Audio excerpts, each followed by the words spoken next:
O século XX foi terrível, mas muitas das maiores atrocidades que ocorreram nem sempre são divulgadas.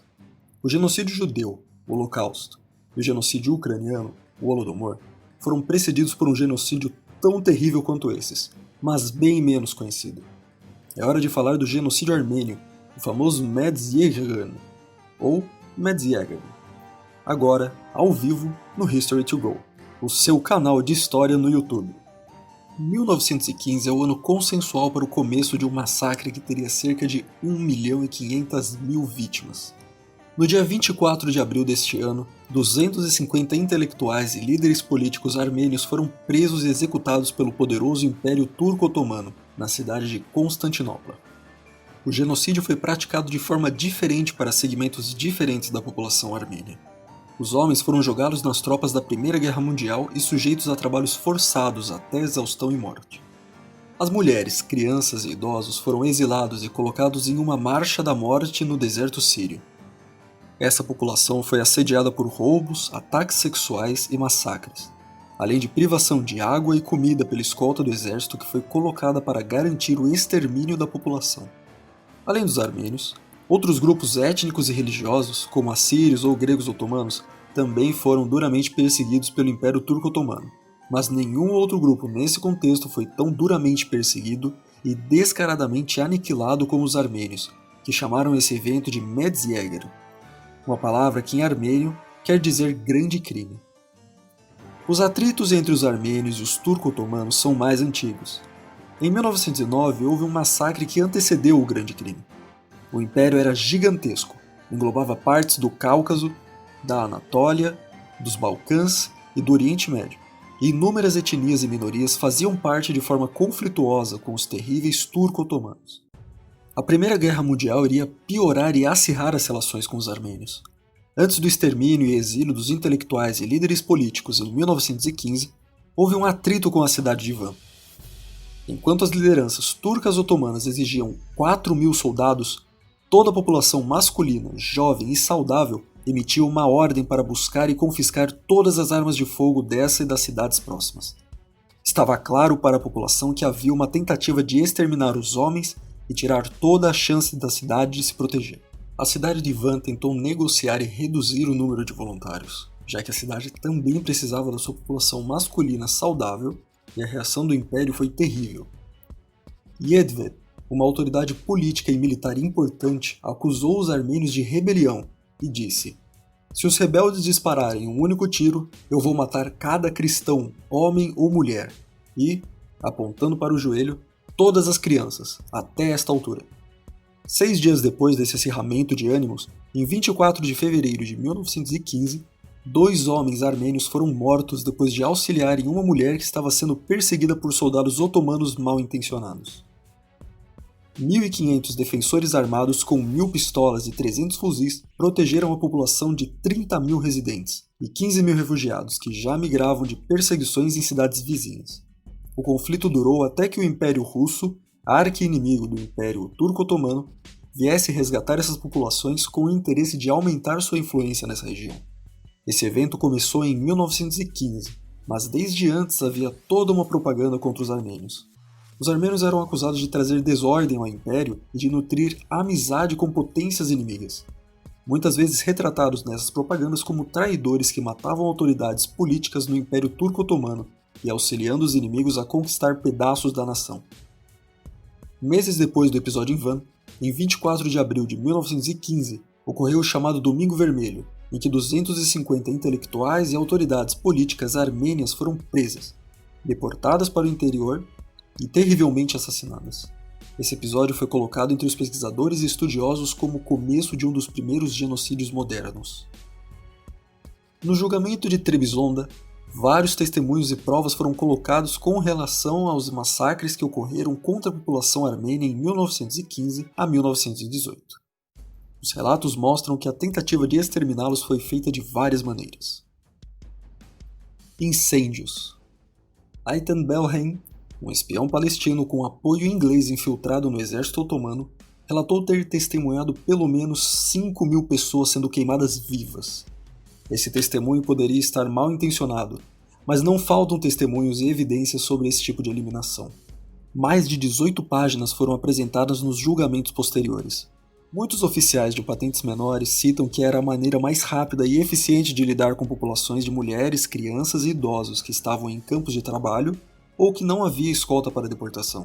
Mesmo entre populações civis turcas, há vários testemunhos sobre o odor terrível de carne humana queimada e das visões terríveis dos ocorridos. Afogamentos. Várias populações armênias foram abarrotadas em barcos para cruzar o Mar Negro ou descer o rio Eufrates. E embora não abundam relatos sobre afogamentos, até porque não sobraram muitas pessoas que sobreviveram aos processos da marcha e exílio, há fortes evidências de que pessoas foram jogadas em alto mar para se afogarem. Encarregados de portos, muitas vezes de países como o Canadá ou outros países, relatam que mais de 3/5 dos embarcados sumiram durante as viagens marítimas e fluviais. Agentes químicos e biológicos. Um dos episódios mais cruéis do genocídio armênio foi o uso de agentes químicos e biológicos para a aniquilação das populações. Assim como os alemães, décadas depois, vários médicos turcos usaram crianças e mulheres para testes médicos, tanto na inoculação de drogas como morfina para poder ver as reações do corpo humano a quantidades exageradas, e de doenças como a tifo para buscar entendê-la melhor. Os registros do envenenamento de mulheres, crianças e até bebês de vários médicos e até da falsificação dos atestados de óbitos sobram testemunhos e evidências. O uso de gás tóxico também foi amplamente utilizado. Assim como os incêndios, era encarada como uma maneira mais rápida e eficiente de lidar com o problema armênio. Pelo menos 2 escolas tiveram as crianças presas e gás inoculado na estrutura. Deportações. A chamada Lei Techter foi uma lei elaborada em 1915 para poder expulsar e confiscar todos os bens de populações consideradas perigosas para o Estado turco otomano. Na época, o presidente Theodore Roosevelt considerou como o maior crime de guerra daquela época. Bem, ainda não tínhamos o Holodomor, o Holocausto e vários outros massacres dos regimes socialistas.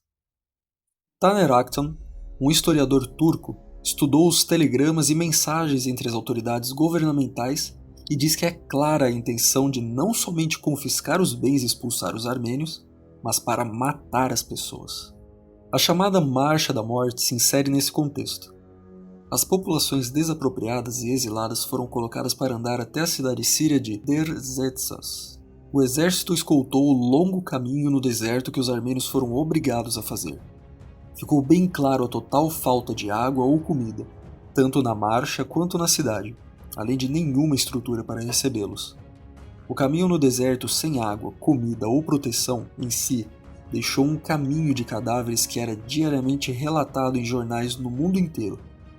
Naturalmente, a taxa de mortalidade por fome e doença foi muito alta e aumentou com o tratamento brutal das autoridades, cuja relação para com os exilados, conduzindo-os para o deserto, não é oposta à de mercadores de escravos. Com poucas exceções, nenhum abrigo de qualquer tipo foi fornecido, e as pessoas provenientes de um clima frio são deixadas sob o sol escaldante no deserto, sem comida e sem água. Alívio temporário só pode ser obtido por poucos capazes de subornar funcionários. A notícia do New York Times era corroborada por um general alemão, aliado dos turco-otomanos, que deixou claro: a política turca de causar a fome é uma prova muito óbvia de que a Turquia está decidida a destruir os armênios.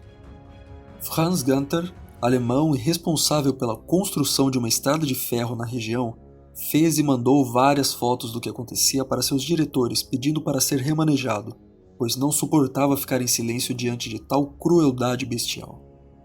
E essa crueldade bestial não era somente matar de fome, sede e calor em uma marcha pelo deserto. Roubos, assassinatos e estupros não somente eram permitidos pelo exército turco que os escoltava, como muitas vezes eles participavam do processo. A Turquia nega o ocorrido.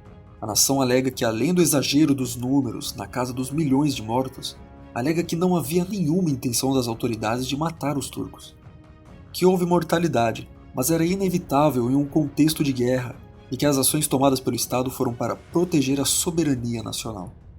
29 países, incluindo o Brasil, reconhecem o genocídio armênio. A Alemanha chegou a emitir um comunicado oficial em que reconhece que agiu como corresponsável pelos massacres. O Papa Francisco I classificou oficialmente esse evento como genocídio diante da Igreja Católica.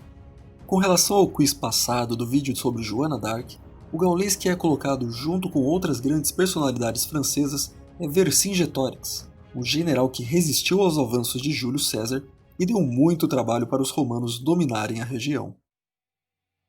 Obrigado por nos assistir e não deixe de seguir o nosso canal. Para dar aquela força, deixe o seu like, aperte o sininho e ative as notificações. Confira os vídeos anteriores. Nós nos vemos na próxima.